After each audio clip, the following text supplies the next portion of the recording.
അപ്പോൾ എല്ലാവർക്കും പുതിയ വീഡിയോയിലേക്ക് സ്വാഗതം. അരവിന്ദൻ അതിഥികൾക്ക് ശേഷം എം മോഹനൻ, വിനീത് ശ്രീനിവാസൻ കൂട്ടുകെട്ട് വീണ്ടും വന്നിരിക്കുന്ന ഏറ്റവും പുതിയ കോമഡി എൻ്റർടൈൻമെൻറ്റ് മൂവിയാണ് ഒരു ജാതകം.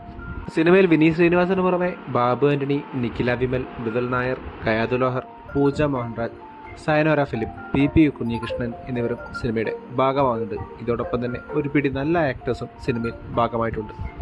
ആവശ്യത്തിലധികം മെയിൽ ഷോറസവും സെക്സിസ്റ്റ് ചിന്താഗതിയുമുള്ള 37 വയസ്സായിട്ടും കല്യാണമാകാത്ത ജയേഷ് മാമ്പടത്ത് എന്ന കഥാപാത്രത്തിൻ്റെ കല്യാണം എങ്ങനെ നടക്കുന്നു, ഇനി നടക്കുമോ എന്നതാണ് സിനിമയുടെ ബേസിക് സ്റ്റോറി ലൈൻ ആയിട്ട് വരുന്നത്.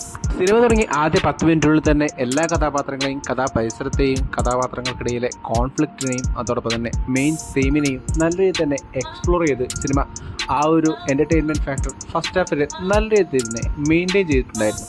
പ്രാദേശിക ഭാഷയിലൂടെയുള്ള കോമഡികൾ കൊണ്ടും കൗണ്ടർ സിറ്റുവേഷണൽ കോമഡികൾ കൊണ്ടും സിനിമ ഫസ്റ്റ് ഹാഫ് വരെ നല്ല രീതിയിൽ തന്നെ പാക്ഡ് ആയിട്ടായിരുന്നു പോയിട്ടുണ്ടായിരുന്നു. അതുകൊണ്ട് തന്നെ വളരെ എൻജോയ് ചെയ്തിട്ടാണ് സിനിമ ഞാൻ കണ്ടിട്ടുണ്ടായിരുന്നു ഫസ്റ്റ് ഹാഫ് വരെ. അതിന് ഏറ്റവും വലിയ കാരണമായി എനിക്ക് തോന്നിയിട്ടുള്ളത് രാകേഷ് മാധുരിയും ശരേഷ് മലയങ്കണ്ടിയും കൂടി എഴുതി വെച്ച റിഫൈൻഡ് ആയിട്ടുള്ള ഒരു സ്ക്രീൻ പ്ലേ തന്നെയായിരുന്നു. അതിനെ കിടപിടിക്കുന്ന രീതിയിലുള്ള ഡയറക്ഷനും എം മോഹനിൽ നിന്ന് എനിക്ക് കാണാൻ സാധിച്ചിട്ടുണ്ടായിരുന്നു. നല്ല രീതിയിൽ പോയിക്കൊണ്ടിരുന്ന ആ ഫസ്റ്റ് ഹാഫ് കഴിഞ്ഞ് സെക്കൻഡ് ഹാഫിലേക്ക് എത്തിയപ്പോൾ സിനിമ കുറച്ചുകൂടി ഡ്രാഗ് ആവുന്നതും ചില അൺവാണ്ടഡ് സീൻസിനെ ആഡ് ചെയ്ത് സിനിമയെ നല്ല രീതിയിൽ തന്നെ ബാധിക്കുന്നതും എനിക്ക് കാണാൻ സാധിച്ചിട്ടുണ്ടായിരുന്നു. എന്നിരുന്നാൽ പോലും ഒരു മോശമില്ലാത്തൊരു ക്ലൈമാക്സിനടുത്ത് നിൽക്കുന്ന കുറച്ച് ഇൻസിഡൻസിലൂടെയും എനിക്ക് സിനിമ മോശമല്ലാത്തൊരു ആവറേജ് അനുഭവത്തിലേക്ക് മാറുന്ന കാഴ്ചയും കാണാൻ സാധിച്ചിട്ടുണ്ടായിരുന്നു. എന്നിരുന്നാൽ കൂടിയും ചില കമ്മ്യൂണിറ്റിയെയും ചില ക്യാരക്ടേഴ്സിനെയെല്ലാം വളരെ മോശമായി ഇടിച്ചു താഴ്ത്തുന്ന രീതിയിലാണ് സിനിമ പോയിട്ടുണ്ടായിരുന്നത്. അത് ആദ്യമൊക്കെ കോമഡി ആയിരുന്നെങ്കിൽ പോലും പിന്നീട് അങ്ങോട്ട് ഓവർ യൂസ് ചെയ്തത് എനിക്ക് അത്ര കണ്ട് ഇഷ്ടപ്പെട്ടില്ലായിരുന്നു.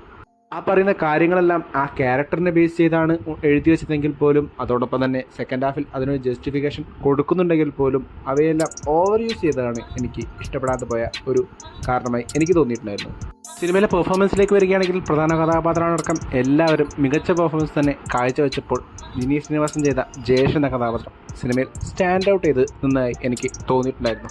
പ്രാദേശിക ഭാഷ യൂസ് ചെയ്യുന്ന രീതിയിലാണെങ്കിൽ പോലും സിറ്റുവേഷണൽ, കൗണ്ടർ, വിഷ്വൽ, സ്ലാപ്സ്റ്റിക് കോമഡിയിലായാലും അദ്ദേഹം വളരെയധികം എൻ്റർടൈനിങ് ആയിട്ടായിരുന്നു സിനിമയിൽ ഉടനീളം ഉണ്ടായിട്ടുണ്ടായിരുന്നത്. അതോടൊപ്പം തന്നെ ടെക്നിക്കലി ഈ സിനിമ ഡിമാൻഡ് ചെയ്യുന്ന രീതിയിലുള്ള സിനിമാറ്റോഗ്രാഫി ആയാലും മ്യൂസിക് ആയാലും എഡിറ്റിംഗ് ആയാലും സിനിമയ്ക്ക് വളരെയധികം ഹെൽപ്ഫുള്ളായി തന്നെ ഉണ്ടായിരുന്നു എന്ന് തന്നെയാണ് സിനിമ കണ്ടു കഴിഞ്ഞപ്പോൾ എനിക്ക് തോന്നിയിട്ടുണ്ടായിരുന്നു. ഇൻ കൺക്ലൂഷൻ, ആദ്യാവസാനം നല്ല രീതിയിൽ തന്നെ ചിരിച്ചുരച്ച് കാണാൻ പാകത്തിലുള്ള ഒരു എൻ്റർടൈനർ മൂവി എന്ന ചട്ടക്കൂടിനുള്ളിൽ നിന്നുകൊണ്ട് തന്നെ ഒരു സീരിയസ് ആയ സബ്ജക്റ്റിനെ വളരെ ലളിതമായി പറയാനാണ് ഈ സിനിമയുടെ ശ്രമിച്ചിട്ടുണ്ടായിരുന്നത്. അതിൽ ഒരു പരിധിവരെ ഡയറക്ടറും സ്ക്രിപ്റ്റ് റൈറ്ററും വിജയിച്ചു എന്ന് തന്നെ വേണം പറയാൻ. ഇത് എൻ്റെ മാത്രം അഭിപ്രായമാണ്. നിങ്ങളുടെ അഭിപ്രായം മറ്റൊന്നായിരിക്കാം. അത് കമൻറ്റ് ബോക്സ് അറിയിക്കുമെന്ന് വിശ്വസിച്ചുകൊണ്ട് ഈ വീഡിയോ ഞാൻ അവസാനിപ്പിക്കുന്നു. വീഡിയോ ഇഷ്ടപ്പെട്ടാൽ ചാനൽ സബ്സ്ക്രൈബ് ചെയ്യുക. അപ്പോൾ മറ്റൊരു വീഡിയോയുമായി വീണ്ടും കാണും വരെ ഗുഡ് ബൈ.